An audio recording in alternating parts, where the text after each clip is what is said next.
मैंने कहा था ना दूर रहो, वो नागिन है। मैं भी नागिन हूँ, मैं नागिन। नागिनों की नागिन, शेष नागिन।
जिस देश की मिट्टी में रहता है उसी देश की मिट्टी का सौदा करता है, उसी देश को बेचता है। अपना देश, इसकी मिट्टी मां होती है, भारत मां। अपनी मां का सौदा करता है। पता है ना, जो अपनी मां को बेचता है उसे क्या कहते हैं? राक्षस, जल्लाद। अपनी मां की कोख से पैदा हुआ सबसे बड़ा नासुर है, असुर।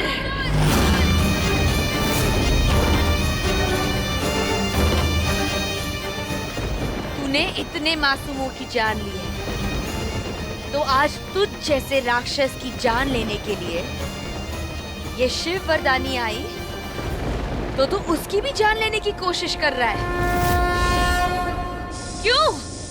अपनी जान बचाने के लिए। देश के लोगों की जान जाए तो जाए, बस तेरी जान ना जाए। इसीलिए सारे सपेरों को बुलाया था। ये सपेरे तेरी जान बचाएंगे, देशद्रोही। जो इस देश से द्रोह करेगा उसका विद्रोह होगा। जो इस देश की सरहद को बेचेगा उसका वध होगा, और उसका वध करूंगी मैं, शिव वरदानी। खत्म करूंगी तेरे पापों की सारी कहानी। शेष नाग की सर्वश्रेष्ठ शेष नागिन आ गई हूं तेरी मौत लेने, तेरा वध करने। डर असुर, डर डर डर के मर। अरे क्या कर रहे हो तुम लोग? बीन बजाओ।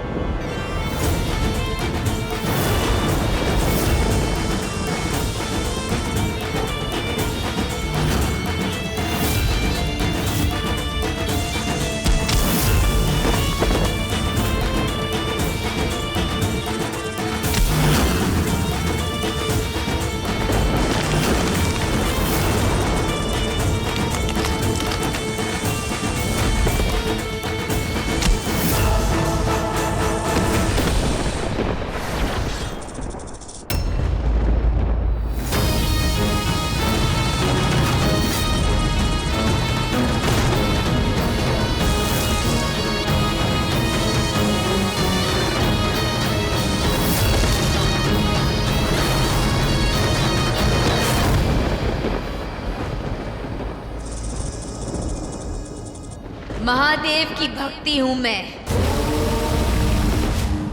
शेषनाग की शक्ति हूं, और आज ये शक्ति तेरे सारे घात का प्रतिघात करेगी, तेरे वार का पलटवार करेगी। अपनी मौत की उल्टी गिनती गिनना शुरू कर दे। अरे माफ कर दो मुझे, मारो मत मुझे। मैं अब ऐसा नहीं करूंगा, गलती हो गई, मारना मत। आज तेरी मौत आ गई तो तू इतना डर रहा है? दूसरों को मौत देते वक्त तुझे डर नहीं लगा? बहुत पाप किए तूने, तेरे सारे पापों का अंत वापस आ गया है। तू इस देश की मिट्टी पर एक बोझ है। आज तेरे पापों का, तेरे बुरे कामों का अंत आ गया है। नागिनों की नागिन, शेष नागिन आ गई है।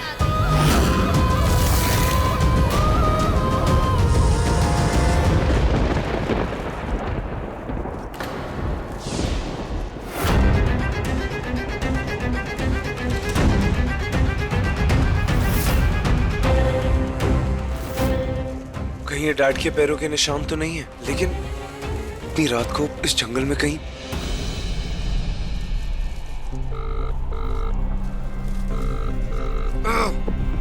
फोन भी नहीं उठा रहे। मुझे खुद ही देखना पड़ेगा।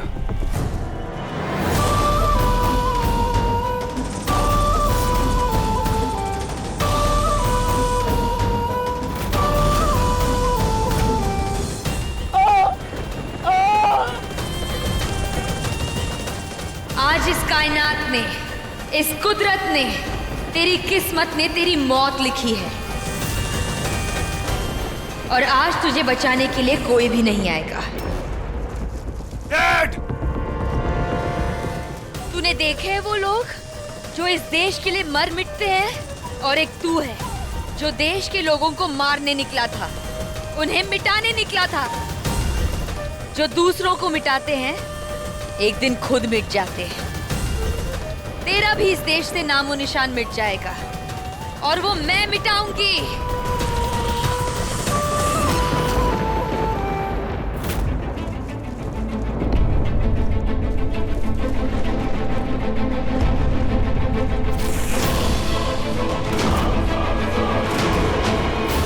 हाय गाइस, दिस इज एसकेजी, शादी का घर। आज ना यहाँ शादी होने वाली है और मेरे दोनों भाई आज शहीद होने वाले हैं। Just kidding. कैमरा जरा इधर कर। मेरी स्वैगी कितनी स्वैग लग रही है ना। देखना तू, आज तो शादी में मैं दिखूंगी। चल एक पाउट कर। क्या हो रहा है यहाँ? राधा, तुम उस बच्ची के साथ वहाँ क्या कर रहे हो? शादी का घर है, ढेर सारा काम पड़ा है। जाओ। जी पचाई जी, चल। यहाँ फूल इतने कम क्यों है? और फूल लगाओ। और तुम खड़े खड़े मेरा मुंह क्या देख रहे हो? हाँ, हर काम में मुझे परफेक्शन चाहिए। ओके? और सिंघा जी, शादी का मुहूर्त आरंभ होने मात्र आधे घंटे बाकी हैं, इसलिए दोनों जोड़ों को बुला लीजिए। तब तक मैं मंडप की पूरी तैयारी करता हूँ। जी पंडित जी। जी। आधे घंटे बचे हैं। इस वक्त लालू जी को यहाँ होना चाहिए था, पर वो कहीं दिखाई नहीं दे रहे। पता नहीं कहाँ चले गए। चाची जी, मैंने सुना है कोई कंसाइनमेंट आया और ललित चाचू कहीं दिख नहीं रहा है, तो मैं जाके चेक कर लूं कंसाइनमेंट। क्या कहा था मैंने तुमसे? घर के बिजनेस मेरे बेटे संभालेंगे। तुम इंटरफेयर करने की कोशिश क्यों कर रही हो? बार बार बिजनेस की बातें लेकर मेरे सामने क्यों खड़ी हो जाती हो? समझाया था ना मैंने तुम्हें, तुम इस घर की बेटी हो, बेटी बनकर रहो। घर में बेटियों के बहुत सारे काम होते हैं। जाओ, जाकर वो काम करो। लेकिन चाची जी, चाचू कहीं दिख नहीं रहा है। तो और दिखाई नहीं दे रहे तो क्या? बिजनेस की बातें लेकर तुम मेरे सामने खड़ी हो जाओगी। जाओ जाकर देखो दोनों दुल्हनें तैयार है या नहीं। अगर नहीं है तो जाओ जाकर उनकी मदद करो। चाची जी, लेकिन मैंने ऋषभ भाई से भी बात की, उन्होंने कहा मैं आपसे बात करूं, इसीलिए मैं समझाया ना, बात समझ में नहीं आती। जाओ।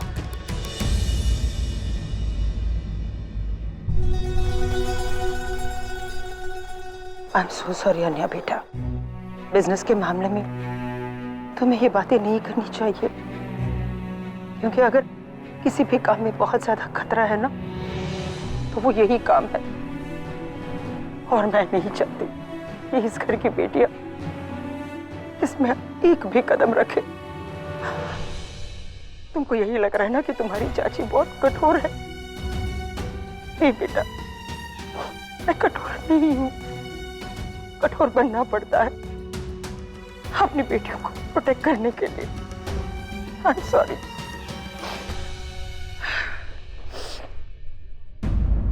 ऋषभ, ऋषभ का इस वक्त तो उसे यहाँ होना चाहिए था। यहाँ तो कोई नहीं है, पूरा सुनसान पड़ा इलाका, एक परिंदा भी पर नहीं मार रहा। डैड गए तो गए कहाँ? उस मयंक ने तो बोला था डैड इसी तरफ आए, और उसने बोला था वो मयंक सच बोल भी रहा था, ये ऐसे ही बस पागल बना रहा था। डैड!